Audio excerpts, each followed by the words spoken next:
नमस्ते दोस्तों, मैं डॉक्टर प्रथमेश जैन। आज मैं आपके सामने रोटेटर कफ टेयर्स के बारे में बात करने जा रहा हूँ।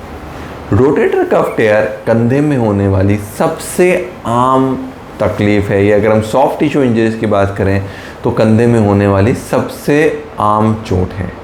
ये बहुत ही महत्वपूर्ण टॉपिक है और अगर आपको कंधे का दर्द हो रहा है तो 60 से 70% चांस ऐसे हैं कि आपके कंधे में रोटेटर कफ से संबंधित कोई ना कोई तकलीफ़ रहेगी।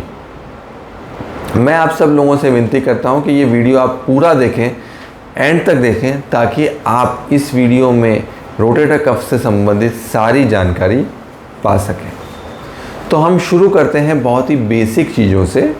पहली चीज़, रोटेटर कफ मसल्स कितनी होती हैं। तो कंधे में 4 रोटेटर कफ मसल्स होती हैं।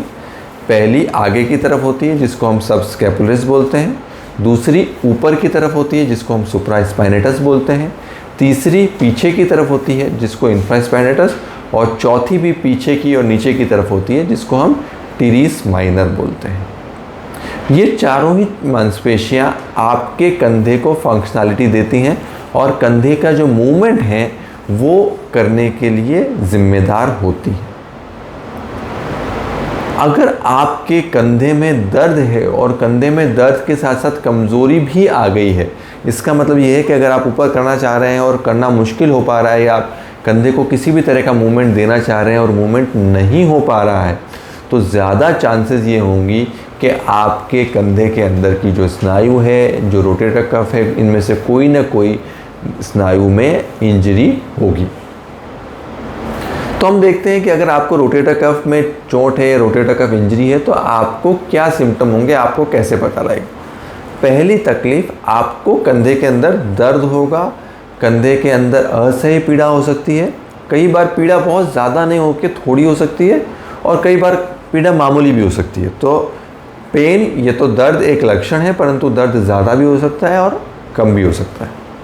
दूसरी चीज़, आम तौर पे पेशेंट्स एक नोटिस करते हैं कि कोई इंजरी, कोई ट्रॉमा, गिर जाने की या हाथ पे वज़न आ जाने की हिस्ट्री होती है। ये भी हर पेशेंट में नहीं देखी जाती है, पर कुछ पेशेंट्स में ये देखा जाता है कि आपके हाथ के अंदर जो कोई चोट लग गई है, या आप उस हाथ के बल गिर गए हैं, या आपने हाथ में भारी वज़न उठा लिया है, ये सारी चीज़ें हो सकती हैं।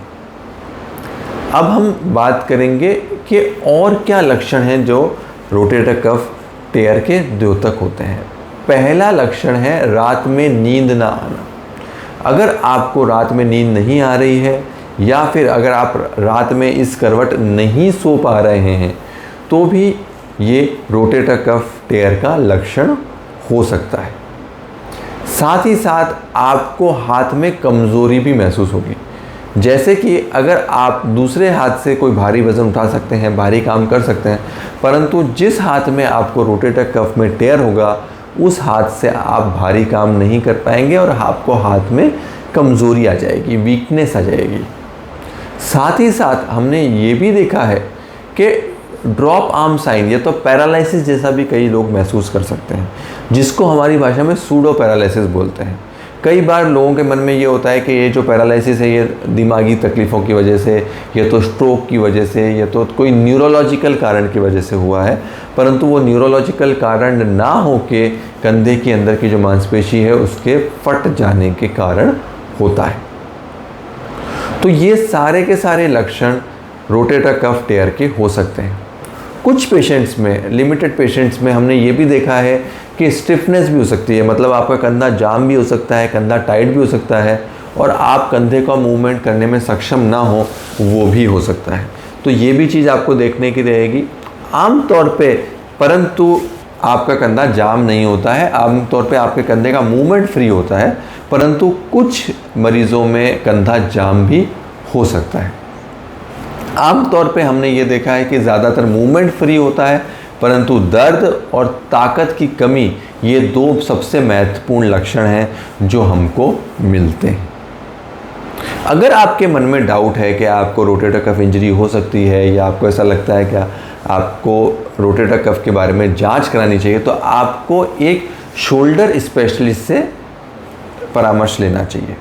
शोल्डर स्पेशलिस्ट एक ऑर्थोपेडिक सर्जन के सुपर स्पेशलिटी में होते हैं। ये ऑर्थोपेडिक सर्जन के बाद और अध्ययन करके और ट्रेनिंग लेके शोल्डर स्पेशलिस्ट या तो आर्थोस्कोपिक सर्जन बनते हैं, तो आपको उनसे परामर्श इस चीज़ का लेना चाहिए। आमतौर पे इसके लिए 2 टेस्ट उपयोगी होते हैं। पहला है एक्सरे और दूसरा है एमआरआई स्कैन।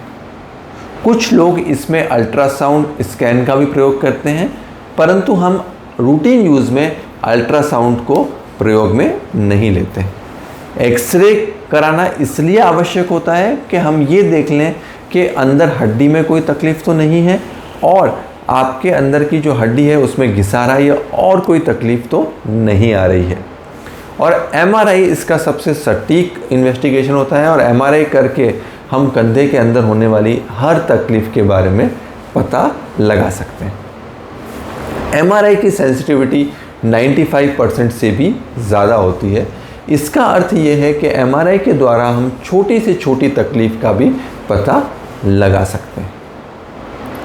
आमतौर पे एमआरआई के अंदर बड़े सारे टेक्निकल टर्म्स यूज़ होते हैं और अगर आपको किसी टेक्निकल टर्म के विषय में और जानकारी चाहिए तो आप हमारे दूसरे वीडियोस देख सकते हैं और हमें कमेंट बॉक्स पे लिख के पूछ सकते हैं। परंतु एमआरआई जो है वो आपको एक बेसिक गाइडलाइन दे देगा कि आपको किस तरह से ट्रीटमेंट आगे बढ़ाना है और क्या इसमें सर्जरी करने की या फिर फिजियोथेरेपी करने की रिक्वायरमेंट रहेगी। अब रोटेटर कफ में इंजरी कई तरह की हो सकती है। जैसा कि मैंने आपको बताया कि रोटेटर कफ में इंजरी छोटी हो सकती है, मॉडरेट हो सकती है या बड़ी हो सकती है।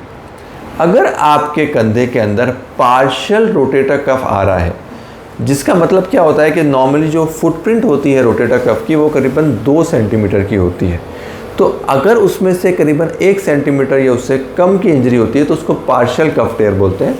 तो अगर आपको पार्शियल कफ टेयर है तो हम फिजियोथेरेपी और एक्सरसाइज का ट्रायल आपको दे सकते हैं, कुछ मेडिसिन दे सकते हैं और इन केसेस में आमतौर पे सर्जरी करने की आवश्यकता नहीं पड़ती है। परंतु अगर आपको कंप्लीट रोटेटर कफ इंजरी आ रही है या फिर full thickness rotator cuff injury आ रही है आपके एमआरआई स्कैन में, तो ऐसे केसेस में हम ये रिकमेंड करते हैं कि आप रोटेटर कफ टेयर की सर्जरी करवा लें।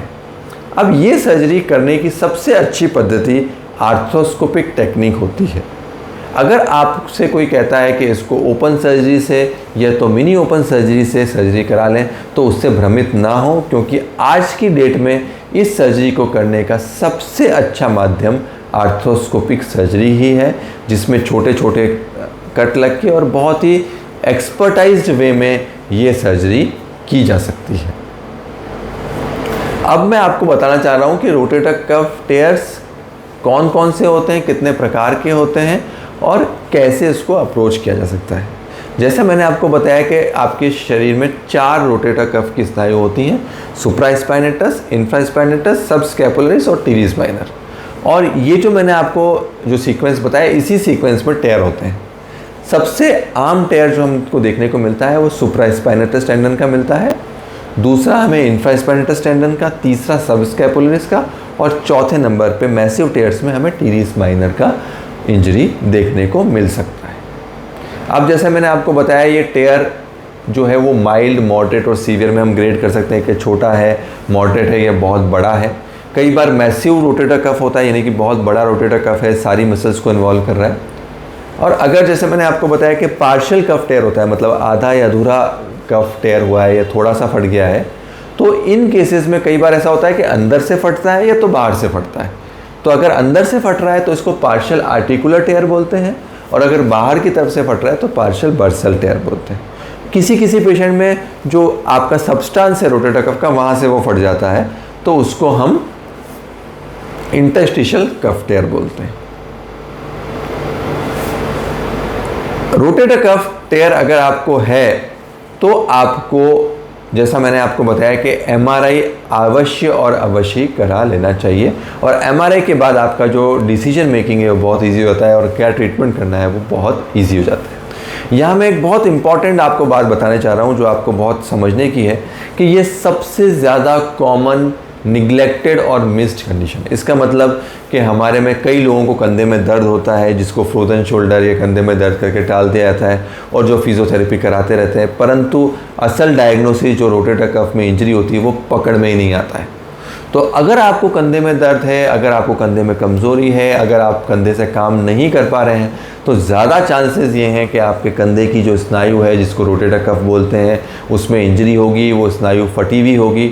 और इसलिए मैं आपको ये बार बार एम्फेसाइज करके कह रहा हूँ कि अगर आपको कंधे से रिलेटेड कोई भी तकलीफ़ है, कंधे में दर्द है, कंधे में वीकनेस है, कमज़ोरी है, तो MRI स्कैन ज़रूर करा लें, क्योंकि उससे आपका डायग्नोसिस क्लियर हो जाएगा। और अगर आपके पास डायग्नोसिस है तो आज की डेट में रीसेंट और मॉडर्न एडवांस टेक्निक्स के द्वारा इस प्रॉब्लम का सॉल्यूशन संभव है, इसका इलाज संभव है। अगर आपको ये तकलीफ़ है तो निराश मत हो, इसका एक बहुत ही सफल समाधान आर्थ्रोस्कोपिक सर्जरी के रूप में है। इस विषय में अगर आपको और कोई भी जानकारी चाहिए तो आप हमको कमेंट बॉक्स पर लिख के भेज सकते हैं। धन्यवाद।